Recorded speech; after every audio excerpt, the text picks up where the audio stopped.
What's up, bro? Welcome to a new episode of the BrandonJaneauShow. Take my glasses off.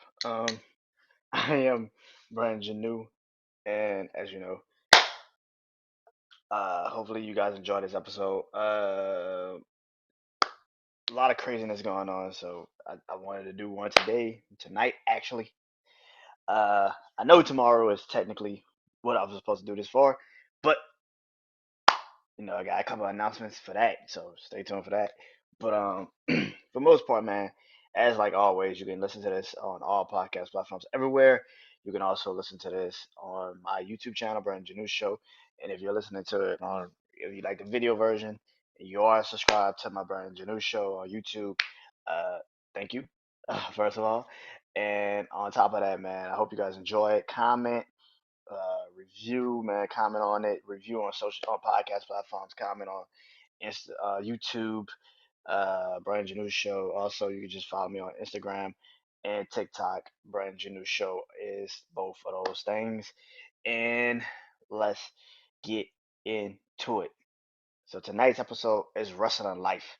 And yes, tonight, I know it's Thursday. I know it's Thursday, it's not Friday. I know I said that I was gonna wait to Friday Night Smackdown to do uh pretty much a review of that too. But you forget how long Monday and Friday is in a day, like in a week, and how much shit happens in a week.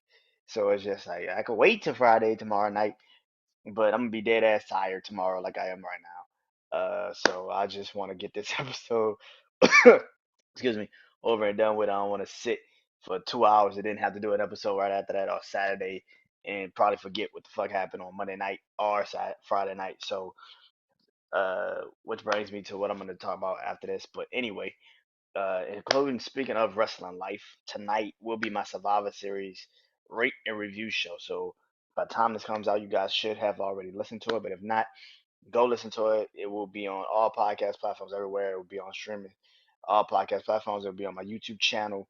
You can go, you can listen to it, and I hope you guys enjoy that. I know I look dead tired right now. My eyes can barely stay open. But I hope you guys enjoy that. And let's get into it. So, like I said, there's been a lot of things going on in WWE since Sunday, which I will talk about Monday Night Raw right now. And get into that. So Monday Night Raw happened after Survivor Series. It was a crazy Monday Night Raw. Let's be honest. It was a very crazy Monday Night Raw. Compared to numerous Monday Night Raws, it was pretty damn crazy. Um, Becky Lynch kicks off Monday Night Raw, of course. Ends up in the crowd, talking to the fans, pretty much being a good guy as she's supposed to be now, being a baby face. She played off the crowd so well in this promo, which inadvertently brings out Bailey, who I have been waiting for. Becky versus Bailey rivalry. It should have been happened, but now it's going to happen. I think it's a pretty good idea to have it happen. Maybe it culminates with a match at WrestleMania. I think WrestleMania has never had. I don't think I've ever seen WrestleMania with three women matches, but two for the women's title, and then maybe in the tag team women's title. But and who are you gonna get to fight for the women's tag team titles? Because I don't know what the Sasha Naomi shit is, what's going on, but yeah, I don't know if it's gonna be a six-way at WrestleMania, but I think you play that rivalry until WrestleMania, and then maybe if literally everything goes right, maybe Sasha and Naomi come back into the company, and then it's a way different conversation. But yeah, that rivalry is gonna be pretty interesting. And what I didn't like about this is kind of what everybody's been saying about, particularly what happened Monday night between those four women, is that Bailey pretty much single-handedly beat the shit out of Damage Control by herself. I don't think she even needs Sasha and Naomi. She just beat the shit out of Damage Control by herself. And I think that's kind of the thing about that. Is that Damage Control is your women's tag team title champion holders, and Bailey has fought numerous times for the women's title. She didn't win it, but still. But Becky is back, and the first time we see her without everything, she holds her own against the three women that y'all been pushing since fucking July, and she stands tall and she lead like I get it. You're in where the fans are at, so you don't want to kind of create anything crazy or anything like that. I totally understand that part, but for the next weeks on in, you're gonna pretty much like damage control beat her ass. And it kind of makes no sense. This should have been the first thing y'all did. Maybe it should have been in the ring and not in the crowd. That would have probably made more sense. But yeah, this was very. It just didn't look good. The octopus didn't look good for damage control. It's like now, what do you do with these women? So yeah, it just didn't look good. What else happened on Monday Night Raw? Uh, that I can remember. Uh, um, uh, Austin Theory comes out and talks about pretty much being a U.S. champion now and how pretty much it's going to be different again and all this. Listen, I'm one of the rare few people that thought getting the Money in the Bank briefcase off of him would have made way more sense. Him now with the U.S. title, I want to see what he's going to do because at the end of the day, Seth Rollins with the U.S. title meant something because he clearly was going to defend it and he knew he had to defend it because newsflash, there is no champion on Monday Night fucking Raw. There is no top title on Monday Night motherfucking Raw. So Seth Rollins clearly missed the Monday Night.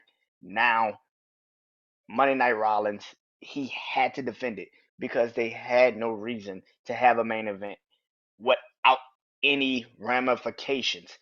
Now that the title is now on Theory, I want to see how this is going to look because this is the one thing I feared with this dude because it's kind of like if Theory does not pretty much defend it every other week, this is a waste of a fucking title and it's a waste of another push for this kid. And again, speaking of a kid, Seth Rollins kept calling him kid during his promo, pretty much just explaining to him he's pretty much still inexperienced when it comes to this particular thing. In this run of the U.S. Championship, I want to see how this is going to look on Theory personally, because the last time he had Mr. McMahon, he had a lot of gimmicky shit going on. He had a lot of shit helping him. This is the first time he stands on his own as a champion in the WWE. I want to see how this is going to look. Personally, I think it's going to be pretty fucking interesting. Anyway, so that was a thing. The Bloodline comes out, which they don't have Roman, which makes sense because Roman just is not a Raw guy, and he will never be on Raw like that, except if it's like a special occasion or some shit. Then he'll be on Raw. But for the most part, he's not on Raw. But the Bloodline comes out, Solo, Usos, and Sami Zayn. Um, they get in the ring, pretty much brag about what happened Saturday night in the WarGames match and talk about how now, Sammy gets the mic and talk about how Jimmy has been his day one for a while. He said, "You always had my back. You always had my back. You always had me." And Jay then takes the mic and says, "Yo, you know what, man? I misjudged you, man, and I got your back now." And they hug, and I don't know why Sami Zayn is jumping in this man's arms. That is between them two. I don't want to know what's going on with that shit. He just jumps up in his arms. I don't. I'm not. What's wrong with just a regular old hug? I don't get it. The man's got to twirl you. That's between them. I'm not. That's between them. But but but prompts Kevin Owens coming out. Well, before then, they hug Jimmy, Jay, and Sammy. They try to get Solo to hug. Solo's just looking at everybody like, like, I'm not doing that shit. He almost got close. He almost got close. Then Kevin Owens comes out. But pretty much, this is the essence of these two. You know what I'm saying? Like, we got to give Kevin Owens and Sami Zayn so much fucking credit. For two men who pretty much been in WWE that pretty much kicked off NXT really. Because Seth Rollins, when he was there with Dean Ambrose and Roman Reigns, like they were getting called up and they knew they were getting called up eventually. But what those two men did when they left is to be a hold. And now what they have accomplished, because they're also getting close. I mean, I think it'd be 2024. They'll be a decade into the company.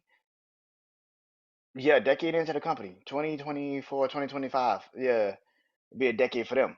But to see what they have accomplished, Um, they've always been great on the mic, man. They've always been great. But Kevin Owens comes out and he pretty much just cuts a massive, incredible promo again. He's like, "Look, man. To be honest with you, I get it. I get what you did Saturday. I get why you portrayed me. I betrayed me. I get why you stabbed me in the back. I get it. For all the times I've been in this company and I've done that shit to you, I totally understand it. But this is where it gets where I just give it just the ultimate respect. He's like, man, but I'm just gonna. It's like, man, I'm just done with you. I'm done. I don't wanna. I don't talk to you. I don't want to take car rides with you. I don't want to travel with you. I don't want to tag with you. I don't want to do anything with you. I'm completely and utterly done with you. And I don't know if the cameras really caught how hurt Sammy truly was when he said that shit. He just like damn, like damn man, like shit, like fuck. You know he has to play this role. Like I'm done with you too. You know I'm done with you too. You know I don't want to do any of that with you because now I have family. And he's like, you really think those dudes are your family? Sammy, at the end of the day, you're not blood. And they're going to turn on you when they see the time to. And it's just like, wow. And that promo was great. Jay then says, you know what? You got a problem with Sammy. You got a problem with me. Which is, and Kevin Owens is like, look, I said I was done with Sammy. I ain't say shit about you. I will see you back in the ring and fight you later on tonight. And that was good. Which also was good was the backstage with Alexa Bliss, Asuka, and Bianca Belair. That was incredible too because um goes into pretty much they didn't really do a lot of shit, but it's pretty much what it was really trying to lead up to, and that is Alexa Bliss eventually teaming back up with Bray Wyatt. Now, I've had my own little about that shit. Here's the thing, I don't particularly know what that is. And that's why I kind of get interested with that because my theory is this, like, I know Bray is not trying to, like, technically go back to what he was. So why go back to Alexa Bliss? And this is another theory I have is where maybe it's a little fiendish, where if you know Bray Wyatt is the Fiend character, you know particularly he would pick people because he had already history with them. Daniel Bryan, Kane, Finn Balor, Randy Orton. You know what I'm saying? Like Seth Rollins. Like he had history with them. Braun Strowman. He had history with these people. I don't know particularly what's going to happen with that situation, particularly. But would it be kind of interesting if, like, the reason why he's technically going after Alexa Bliss or trying to get Alexa Bliss is because of what she did to the Fiend at WrestleMania? Because we got to remember, she caused him that match at WrestleMania. That was the last match he shit still has, like, because he still hasn't fought yet in this new persona. So the last match we ever saw Bray Wyatt in was WrestleMania against Randy Orton, and she caused him that match. So what if she? This is why I kind of like. I'm like, is she joining him or is he just trying to bait her into doing his bidding? I don't fucking know. This is gonna be pretty interesting how that goes. But Alexa Bliss and them were backstage, and Bray Wyatt sign came up again behind her. The you know his new logo came up behind her, and she pretty much for the first time looked like she was becoming what Bray Wyatt needed her to be. And she just like looked dead into the camera, looked just just dead. And they, go to her and she snaps out of it like, oh yeah, right, we're great, yeah, we won, great, awesome. And Bianca and Alexa and Oscar look at each other like, what the fuck just happened? Like, yeah, like, but that is the beauty of that situation. It's like I don't know really what that situation is gonna be. but I'm looking forward to it. I don't know what it's gonna be, but I'm looking forward to it. I gotta go back because what kicked off Raw also was a match between Mia Yim and Rhea Ripley, and it didn't notice no contest, which led into an eight person tag, I should say. Judgment Day and the OC. To be honest with you, man, I wish this series. I hope this is done. I this is why I pretty much didn't want to talk about it. I hope this is done. I do not want to see the OC and the Judgment Day fight each other for like 3 more months. Like it's ridiculous. Like there's nothing left to do other than pushing Rhea to be the next big superstar and the next big contender for the title. There's not really a reason to have her or like for that rivalry to continue because as long as that rivalry is continuously going, we don't know really what the fuck the OC really is gonna be, and we don't know really what Judgment Day is. Outside of Rhea Ripley, all 7 people outside of her don't really have really a direction, and that's kind of the problem. Like that's probably why you're still keeping them together. But outside of Rhea, they don't really have a direction. Mia Yim doesn't have a direction because she just got back. The OC really don't have a direction because what are they gonna do? Is Judgment Day gonna go against you've been pushing Judgment Day, so it's Judgment Day now, and that's another thing. Damian Priest and Dominic, are they gonna go after the Usos now? Like it's something that you gotta have with these dudes. The OC, are they gonna go after the Usos now? It's gotta be a reason why you're gonna continuously have these two. Outside of Rhea, and I said Rhea, but also Finn and AJ. I can understand if those two guys go at each other because technically they still need to solve who truly is the leader of the Bullet Club. Outside of that, there's not really a reason for them two to even go at each other. It's not a reason. The Judgment Day and the OC have ran its course, and I think that people that continue, I get it. The Judgment Day finally have a real storyline with someone and something, but here's how fucked up this is. That shit's gonna go by the fucking wayside whenever Edge and Beth Phoenix come back. As soon as they come back, the OC Judgment Day shit is going to be dead in the water. So you might as well just cut the fucking legs off now and just save yourself the fucking trouble. I really just feel like that shit is dumb. Now I don't hope that shit also.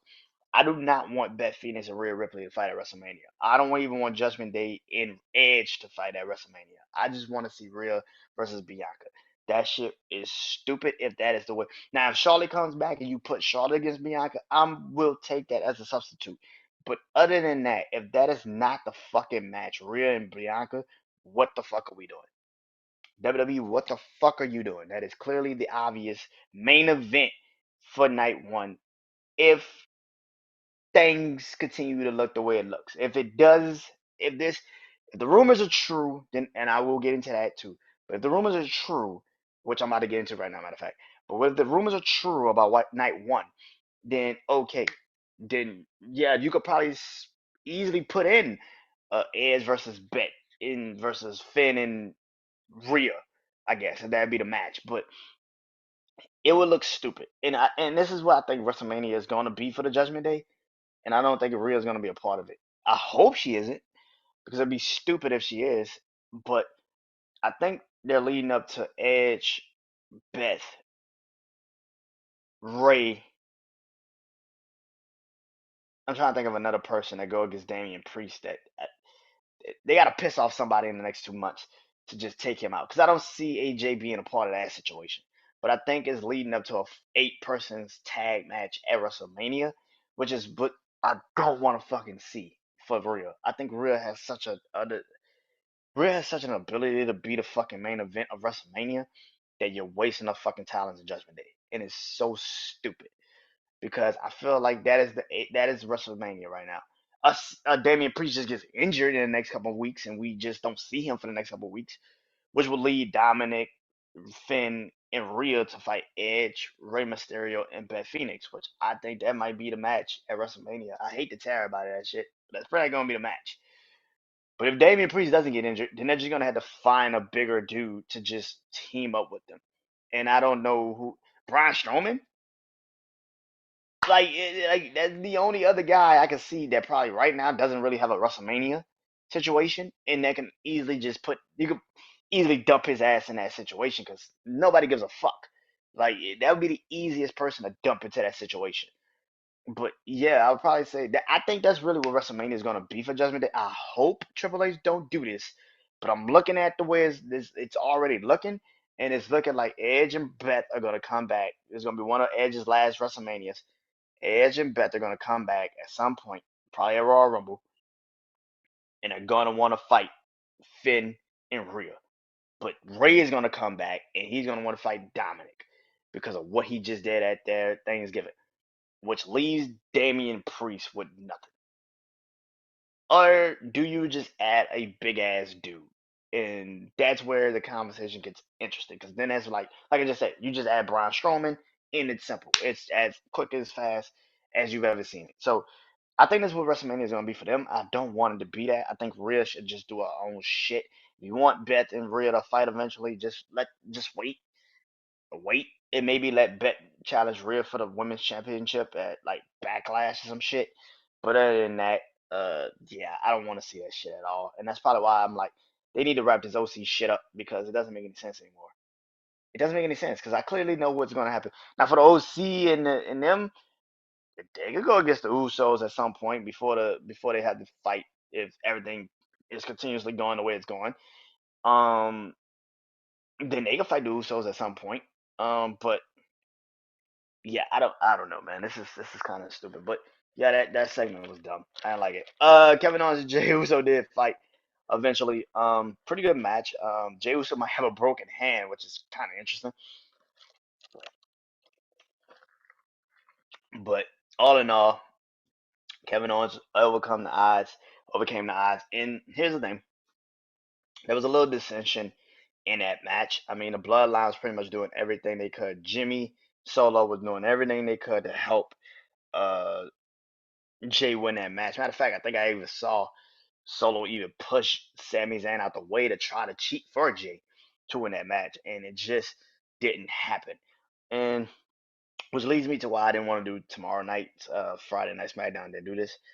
Um, I gotta see this first. I gotta see the Bloodline turn on Sammy. People know this is gonna happen. It's gonna happen eventually, but when? See, this is the thing about timing. You gotta have a reason for why they turned on him. What is the reason? There's no deception in this shit yet. Like, there's nothing that Roman is afraid of from Sammy. Like, yeah, Sammy popularity wise, but there's nothing that Sammy could do to Roman that we're all like, he's better than Roman. Like, and Jay is now hugging him and telling him he's part of the bloodline and shit. Where's the deception? Where's the reason for there to kick his ass out of the bloodline? And that's what I'm looking for. Like, there's no real reason to kick him out of the bloodline right now. What's the reason? Do you have one? And I don't think you have one. You don't have a reason to kick him out the bloodline. Like the Shield, when the Shield broke up, people want to, because it was just the 10-year anniversary of that, the 10-year anniversary of them all coming together. When the Shield broke up, there had already been problems. Roman and John Moxley had been fighting for a couple months, weeks before that. And that was already starting to plant the seed of they're gonna break up eventually. Hell, Roddy Piper, the late great Roddy Piper, was even on the Piper's Pit and was like, "What does that mean? There's some cracks in the Shield." He was even telling them that. He was telling you he was foreshadowing the breakup of the Shield eventually. We all knew it was coming eventually. We just didn't know when. This is kind of the problem with this Bloodline story. Even though it's clearly the best fucking thing WWE's done in years, there's no deception. There's no reason to really jump Sami Zayn out of the bloodline.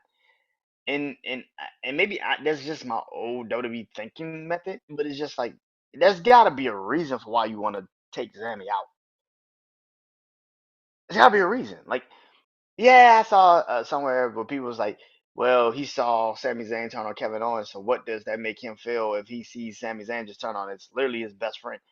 And I was like, yeah, that's a good object, but that's one fucking thing. Like, that's not enough to make me feel like you're gonna turn on Sami Zayn. That just doesn't make any sense.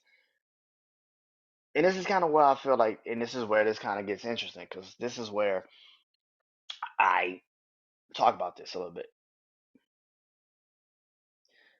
So the way the plans are mapped out for wrestling going into 2023 is Kevin Owens is going to fight Sami Zayn. I mean, Kevin Owens is going to fight Roman Reigns at Royal Rumble.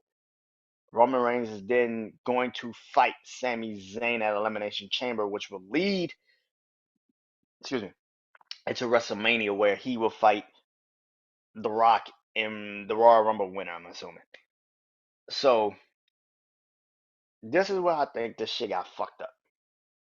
Saturday. Saturday was perfect. Saturday was a perfect example of where it got fucked up. If Kevin Owens was the number one contender, and we all knew Kevin Owens probably much gonna probably be it eventually, then he should have been the last person coming out of that cell, that cage for Team Brawling Brutes, and not Sheamus, because it made no sense to have Sheamus go in last before Roman, and then they collide. Like, it didn't make any sense. If this was the plan that you're going to make Roman and Kevin Owens fight at Royal Rumble, why the fuck did you have Sheamus come out last? You should have just left Kevin Owens, who already had an injury, who probably also could have served better if he came out last. It would have made more sense if them two was going at each other now. That shit just didn't make any sense. And I'm now thinking, like, after that, I was like, so why the fuck is Kevin Owens getting a number one title match? Well, he's getting a title match over Sheamus, when Sheamus literally has had a battle with the bloodline for the last couple of weeks and months. And Sheamus was the hottest he's ever been in probably like shit in like 7 years since he been WWE champion, and he lost to Roman. Like, that was the hottest Sheamus had been in years. And you just, nah, we gonna go with Kevin Owens. It's like, that's fucked up in the mindset. I'd rather have seen Roman and Sheamus at Royal Rumble due to their history of Sheamus cashing in Money in the Bank on him in 2015, taking the title away from him. His first time he ever got the WWE Championship, he got it taken away from him by Sheamus of all people in Money in the Bank. He cashed in Money in the Bank, took the title at Survivor Series. Like, that would have made more fucking sense to see them at Royal Rumble. A hard hitting guy against Roman fucking Reigns, who is literally the most dominant person in WWE. I think they should have kept that as a plan. I get people want to see Kevin Owens and Roman because that's the hot new thing, but it's like, bruh, I'd rather it be Sheamus, because then it lines up a perfect situation. Because that creates the descent in the bloodline, and I tell you how. And Roman also, I think, fucked up the situation too when he said he doesn't want to fight in the elimination chamber, which he has to fight in the elimination chamber. Like, that's one of those you can't invoke your when you want to feel like it times. Like, you got to fight in the elimination chamber. That's fucking ridiculous. That's fucking stupid. Anyway, but if he fights Sheamus, Roman's clearly gonna win that match. That's not a hard sell. But if you put them in an elimination chamber, and it's got to be Roman, titles on the line, but he's going up against Drew McIntyre, who already wants a title match because he felt like he got screwed out of it at Clash at the Castle. Sheamus, who probably got screwed out of the title at the Royal Rumble when he had a chance to win it by somebody. And Kevin Owens. Because that will actually start the storyline between the Bloodline, Sami Zayn, and Kevin Owens. That will really fucking start it right then and there. We all know Sami's going to get jumped out the Bloodline. This will create the descent. Let's do it. Which will lead to Roman being the champion coming in, but he will have two Bloodline members in there with him. And it's got to be Sami, and it's got to be Jay. Because Jay is the last person to physically turn and say, okay, Sami's a part of the Bloodline. Put the same situation that you just had at Survivor Series, do it at the Elimination Chamber. In the Elimination Chamber. Sami's got to reprove himself, and instead of him reproving himself, he Lula kicks Jey Uso in the face. Because another thing, nobody's brought up the fact that Jey Uso kicked the fuck out of Sami in the face at Survivor Series. Not a soul. Now, I don't know if they're going to bring that up tomorrow night, but nobody's brought that shit the fuck up. Jey Uso kicked the shit out of Sami in the face. And just literally looked at Jey and was like, man, fuck him. Everybody talk about the end. People forget the fact that this man just physically kicked the shit out this man in the face. And literally told his brother, man, fuck that. Let's go do this. Like, Like nothing was said about that. Like, and it's fact the matter is like Sammy got to get his payback eventually, and I think you should do it in an elimination chamber. And he's the one. And Kevin Owens stuns him, throws him out the ring or whatever, and then he pins Jey Uso. Jey Uso's gone. Roman looks up and like, what the fuck happened? Like, what the fuck happened? Kevin Owens, Sammy, and Roman are the last three in the cage. I've been playing a scenario out like in my head, like who will get the Roman's clearly gonna win it, but who will be the last two people in the cage? And I'm like Kevin Owens and Roman, right? Kevin Owens and Roman, because Roman would try to like get Kevin, and then he'll spear Sammy, which would create them not trusting Sammy again. And I think that that's the thing. Like you got to create you got to create some reason for why the Bloodline is going to kick Sammy out. They have no real reason right now. I know people think they do. They don't have a real reason to kick this man out of the Bloodline. There's no real reason. What is the real reason? Jey Uso just accepted him. Jimmy's there with him. Solo's there. What is the real reason to kick Sammy the fuck out the Bloodline? And that is what I'm saying. I think Roman not wanting to fight in the Elimination Chamber kind of fucked that up a little bit. And here's the thing, you still get the same pops if it was a solo one-on-one match. And this is why I feel like this is kind of stupid because if Kevin fight Roman at Royal Rumble and Roman wins, that's cool. But this also leads into WrestleMania, which is kind of like you need to make sure Kevin Owens and Sami Zayn don't have a chance against Roman at WrestleMania. Like you were forced to put Kofi Kingston in a match against Daniel Bryan. You were forced to put Kofi in that match. Nobody had really a reason to give Kofi that match. Other than just the fans being like, dog, Kofi's the hottest thing since sliced fucking bread. We gotta give him that match. So for me, it just makes me think like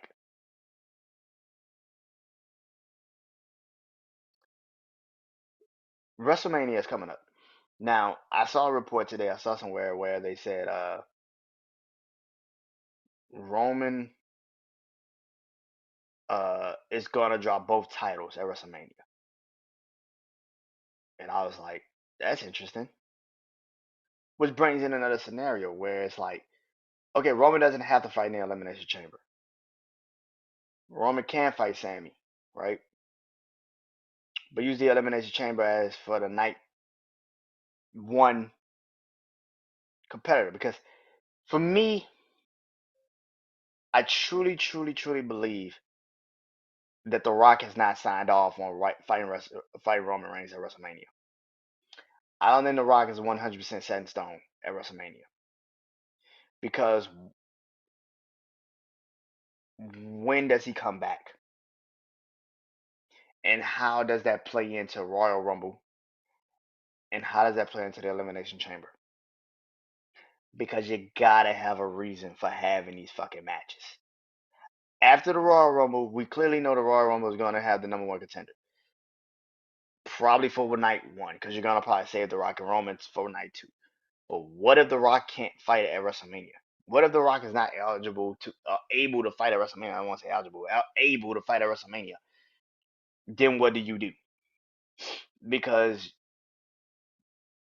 here's the thing, because you're gonna already have a women's Royal Rumble winner, and she's already gonna probably pick her choice already.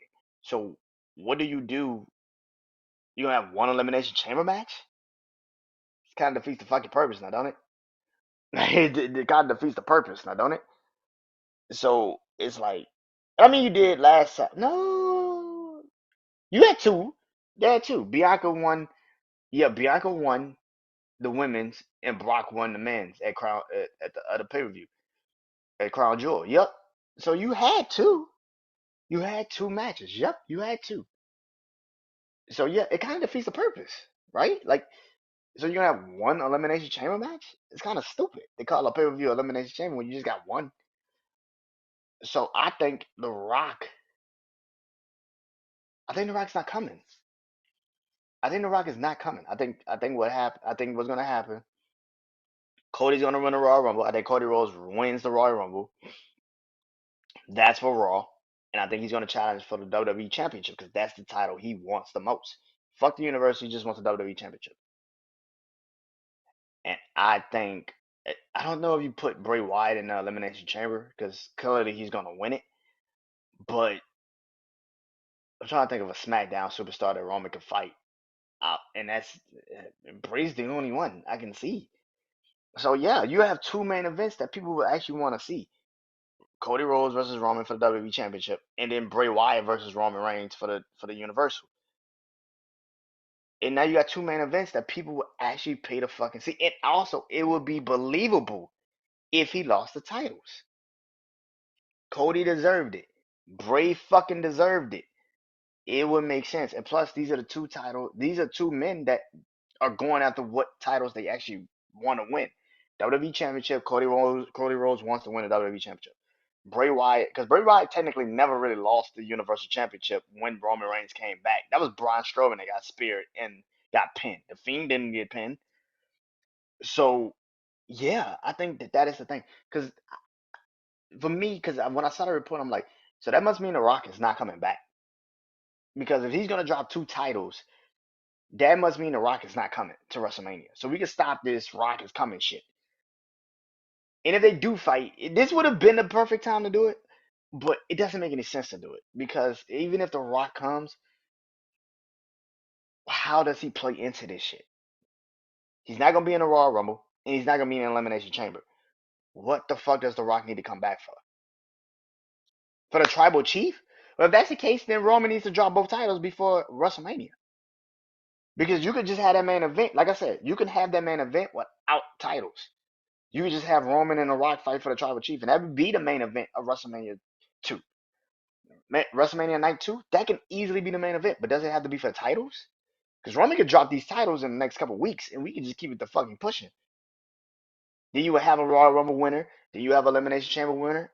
And they could go for the Universal and the WWE Championship. And you could have your main event at for WrestleMania, the battle for the Tribal Chief between The Rock and Roman.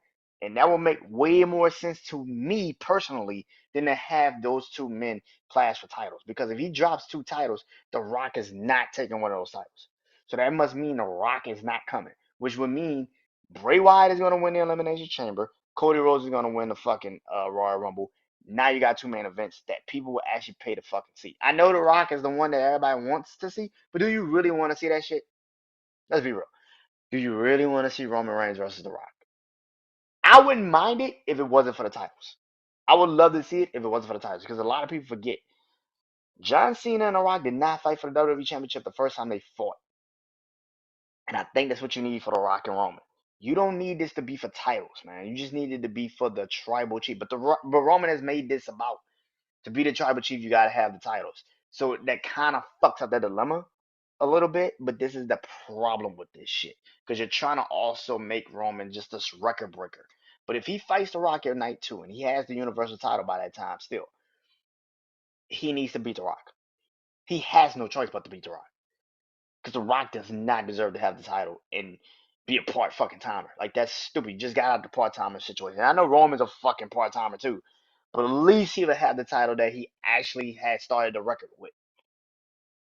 And then you could drop it at SummerSlam to Bray Wyatt, or maybe after the draft we see who really goes to SmackDown. AJ Styles, Finn Balor, somebody. He could drop it to really somebody that I actually will be like, that makes sense. Shinsuke, you could drop it to somebody, man. Seth Rollins, you could drop it to somebody. So yeah, I think that would be a way better thing. Um,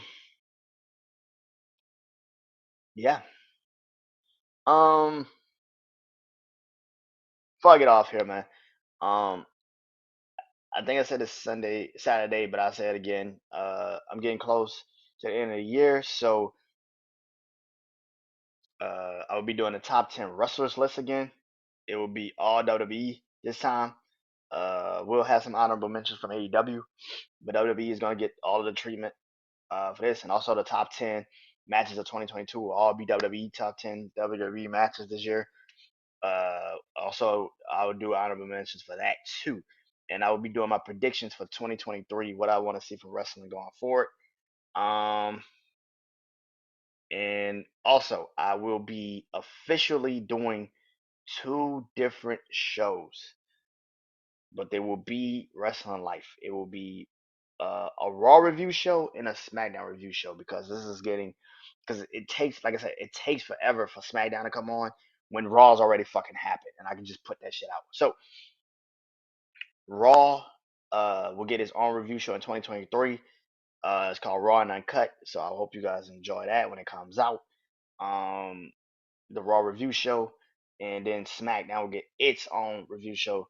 Uh, the takedown of SmackDown. So that will be the two shows coming to your podcast platform soon. Uh, I think one would be out maybe that I'll probably have to record it maybe that Tuesday morning or Tuesday day, sometime in the night or something. But that probably be out before maybe Wednesday. I'll say maybe even Tuesday, depending on where I gotta go that day. I might do one. Uh, yeah, but that would be that.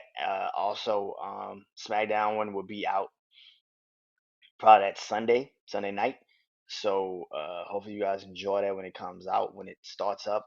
But those are the next two things, you know. So I'm breaking it off and doing one Raw review, one SmackDown review, and I hope you guys enjoy that. Like I said, man, Wrestling Life again. We'll be back. I will be back real soon. I will be doing my top 10 wrestlers, top 10 matches, and of course, the predictions for 2023 and who I believe will win the Royal Rumble and who I want to see come back in the Royal Rumble. And that's more importantly. So enjoy this, man. Enjoy tonight's episode. Enjoy this. Peace.